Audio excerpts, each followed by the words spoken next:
এজন অসম পবিত্ৰ বিধানসভাৰ বিধায়ক এইটো মূৰত অকণমান মালটো থাকিব লাগে। বিধানসভাৰ পৰা অখিল গগৈ খেদা হৈছে আৰু এই বিৰোধী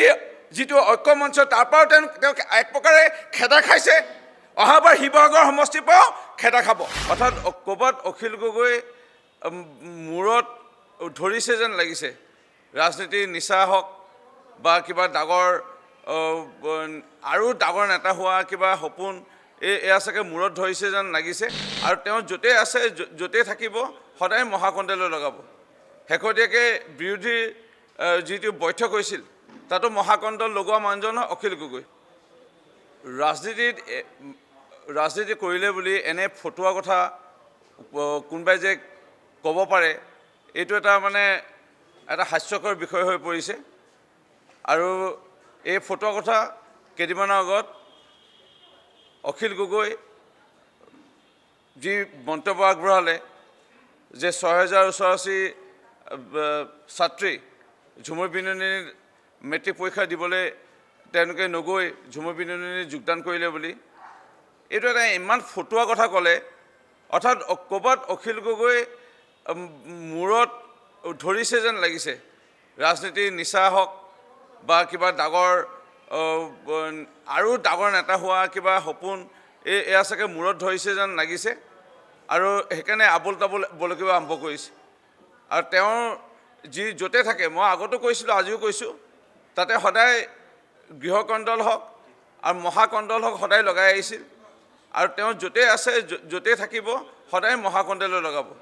শেহতীয়াকৈ বিৰোধীৰ যিটো বৈঠক হৈছিল তাতো মহাকণ্ডল লগোৱা মানুহজন অখিল গগৈ। আৰু বিধানসভাটো এতিয়া মহাকণ্ডল লগাই থকিব বিচাৰে। সদায় আজি আহি কোনো কথা বতৰা নাই, বিধানসভাত পলমকৈ আহিলে। আৰু খুব সুন্দৰভাৱে সন্মানীয় বিধায়কসকলৰ প্ৰশ্নৰ উত্তৰসমূহ ইমান দিনৰ এটা আশা সপোন লৈ পেলাই বিধায়কসকল আহে আৰু মন্ত্ৰীসকলৰ পৰা সন্মানীয় মন্ত্ৰীসকলৰ পৰা উত্তৰ বিচাৰে। সেই মাজত আহি পেলাই তেওঁ লোকৰ লাৰু পিঠাৰে বিয়া পাতিবলৈ গৈ নিজৰ প্ৰশ্ন নাই, নিজৰ লিখিবলৈ মন নাই, নিজৰ কষ্ট কৰিবলৈ মন নাই, লোকৰ লাৰু পিঠাৰে তেওঁ বিয়া পাতিব বিচাৰি সদায় মহাকণ্ডলৈ লগাব বিচাৰে আৰু বিধানসভাৰ পৰা খেদা খাইছে। বিধানসভাৰ পৰা আজি যেনেকৈ খেদা খালে, এই বিৰোধী ঐক্য মঞ্চৰ পৰাও খেদা খাব, শিৱসাগৰ সমষ্টিৰ পৰাও খেদা খাব। আমি এয়া মন্তব্য আগবঢ়াব বিচাৰিছোঁ। তিতাবৰ সমষ্টিৰ এজন পিতৃ ইমানেই আৱেগিক হৈছিল যে মোৰ ছোৱালী অহা বৰ্ষতো হয়তো মেট্ৰিক দিব পাৰিব, কিন্তু ঝুমুৰ বিননি প্ৰত্যেকবাৰে নাহিব। আজি প্ৰত্যেক চাহ জনগোষ্ঠীৰ লোকসকলৰ যিটো আৱেগ, যিটো মাননীয় মুখ্যমন্ত্ৰী ডক্টৰ হিমন্ত বিশ্ব শৰ্মা ডাঙৰীয়াৰ যিটো প্ৰয়াস আজি বিশ্বদৰবাৰলৈ ঝুমুৰক লৈ যোৱালৈ, ইয়াক আমি আন্তৰিকতাৰে আমি আদৰিছিলোঁ। আৰু সকলোৱে আনন্দৰে উৎসাহেৰে, কোনোবা কলেজৰ প্ৰফেচাৰ, কোনোবা স্কুলৰ শিক্ষয়িত্ৰী, কোনোবাই এডভকেট, কোনোবাই মাষ্টাৰ ডিগ্ৰী কৰি আছে, কোনোবাই PhD কৰি আছে, তেনে ছোৱালীসকলে বা ছাত্ৰীসকলে আহি পেলাই ইয়াত এই ঝুমুৰ বিননি যোগদান কৰিছে। এয়া মই কোৱা কথা নহয়, প্ৰত্যেকৰ কেমেৰাত আপোনালোকে আবদ্ধ হৈছিলে যেতিয়া আপোনালোকে আমাৰ ঝুমুৰ বিননিৰ নাচনীসকলৰ মন্তব্য লৈছে। ইমানেই আন্তৰিকতা আমাৰ এই ঝুমুৰ বিননিক লৈ পেলাই আমাৰ ৰাইজ জড়িত হৈ পৰিছিল। যি সময়ত আজি বিজেপি আজি চৰকাৰ, কেন্দ্ৰ চৰকাৰ, মাননীয় আজি প্ৰধানমন্ত্ৰীগৰাকী নেতাগৰাকীৰ প্ৰয়াস, মাননীয় মুখ্যমন্ত্ৰী ডক্টৰ হিমন্ত বিশ্ব শৰ্মা ডাঙৰীয়াৰ নেতৃত্বত ভাৰতীয় জনতা পাৰ্টীৰ নেতৃত্বৰ যি আমাৰ চৰকাৰ ৰাজ্যত আছে, এই দুটা চৰকাৰৰ প্ৰয়াস আজি চাহ জনগোষ্ঠী আদিবাসী লোকসকলৰ প্ৰথমবাৰৰ কাৰণে দেখা পালে 80 বছৰ স্বাধীনতা হ'বলৈ এই মুহূৰ্তত 80 বছৰলৈকে উপযুক্ত সন্মান আমি পোৱা নাছিলোঁ। আজি আমাৰ মহামহিম দেশৰ ৰাষ্ট্ৰপতি দ্ৰৌপদী মুৰ্মু ডাঙৰীয়ানীক, আদিবাসী এগৰাকী মহিলাক দেশৰ ৰাষ্ট্ৰপতি আজি স্থানত উপদিষ্ট কৰাই হওক, চাহ বাগান অঞ্চলৰ লাইনৰ ৰাস্তা পকীকৰণে হওক, আজি চাহ জনগোষ্ঠীৰ লোকসকলৰ আজি অসম নাগালেণ্ড, অসম মেঘালয়, অসম অৰুণাচল দুৰ্গম অঞ্চলত আজি হাইস্কুল নিৰ্মাণ কৰা হওক, আজি কলেজ নিৰ্মাণ কৰাই হওক, আজি চাহ জনগোষ্ঠীৰ লোকসকলে পোনপ্ৰথমবাৰৰ বাবে এই অসমত আজি ঘাম পেলাই এই মাটিত আজি চাহ উৎপাদন কৰি হওক, তেল শোধনাগাৰ, ৰেল লাইন, ডাঙৰ ডাঙৰ ৰাষ্ট্ৰীয় ঘাইপথ আজি নিৰ্মাণ কৰাৰ ক্ষেত্ৰত এই অসমৰ বৃহত্তৰ আজি বৰ অসমক আজি সৃষ্টি কৰাত অকণমান হ'লেও আজি কিঞ্চিত বৰঙণি আগবঢ়াইছে এই চাহ জনগোষ্ঠী আদিবাসী লোকসকলে অসমত যিটো অৱদান। কিন্তু পোনপ্ৰথমৰ বাবে APSCত যেতিয়া আজি এটকাও নোহোৱাকৈ চাকৰি দিয়াৰ ব্যৱস্থা গ্ৰহণ কৰিলে, আজি সমগ্ৰ অসমৰ লগতে মোৰ মৰিনী সমষ্টি, মাচি তপনাই হওক, আজি হৰিচৰণ ভূমি হওক মাচিত আপোনাৰ 2021 চনত হৰিচৰণ ভূমি 2022 চনত আজি APSC নিযুক্তি লাভ কৰিলে আজি প্ৰকৃতাৰ্থত ভাৰতীয় জনতা পাৰ্টিৰ নেতৃত্বত এই চৰকাৰখনৰ কেন্দ্ৰ বা ৰাজ্য চৰকাৰ দিনত হাইস্কুল নিৰ্মাণ কৰা কলেজ নিৰ্মাণ কৰা ঝুমুৰ বিনোদিনী মজুৰি বৃদ্ধি আজি চাহ জনগোষ্ঠীৰ লোকসকলৰ এটাই জাতীয় উৎসৱ কৰম উৎসৱ এই কৰম উৎসৱক আজি চৰকাৰৰ তৰফৰ পৰা যি দৰমহা সহিতে বন্ধ দিয়া ব্যৱস্থা গ্ৰহণ কৰিলে আচ্ছা হওক আশা হওক চাইকেল লৈ পথ অৱৰোধ কৰি আজি ৰাস্তাৰে আজি ধৰ্ণা প্ৰতিবাদ কিমান কৰিলে যে এদিনৰ আমাৰ যি জাতীয় উৎসৱ কৰম উৎসৱটো আমাক বন্ধ দিব লাগে সেই বন্ধ এই বিজেপি চৰকাৰে দিলে আজি কৰম উৎসৱৰ বন্ধ আজি স্কুল কলেজ আজি মহামহিম ৰাষ্ট্ৰপতি দ্ৰৌপদী মুৰ্মু ডাঙৰীয়ানীক ৰাষ্ট্ৰপতি প্ৰদান কৰাই হওক চাহ জনগোষ্ঠী আদিবাসী লোকসকলৰ আজি ভাৰতীয় জনতা পাৰ্টীৰ চৰকাৰখনে যেনে আজি সেৱা আগবঢ়ালে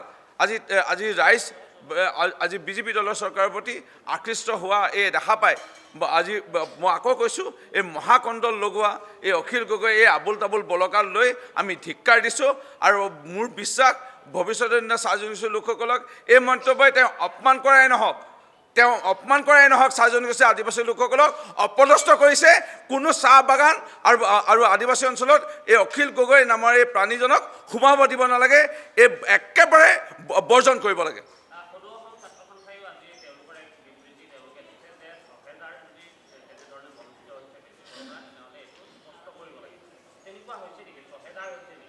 মই আকৌ ক'ব বিচাৰিছোঁ মই এজন বিধায়ক মই উইথ ৰেছপনচিবিলিটি মই দায়িত্ব সহকাৰে এই বক্তব্য অলপ আগত আপোনালোকৰ আগবঢ়ালোঁ সেৱাৰ পৰা তথ্য লোৱা হ'ল আৰু ইয়াৰ লগতে প্ৰত্যেক বিভিন্ন চেণ্টাৰৰ পৰা তথ্য লোৱা হ'ল বিভিন্ন জিলা আয়ুক্তৰ লগত কথা পতা হ'ল প্ৰত্যেক বৰ্ষত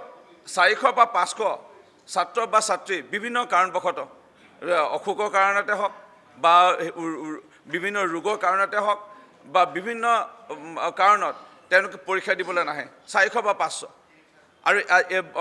উক্ত দিনা যদি 400 বা 500 গোটেই অসমৰ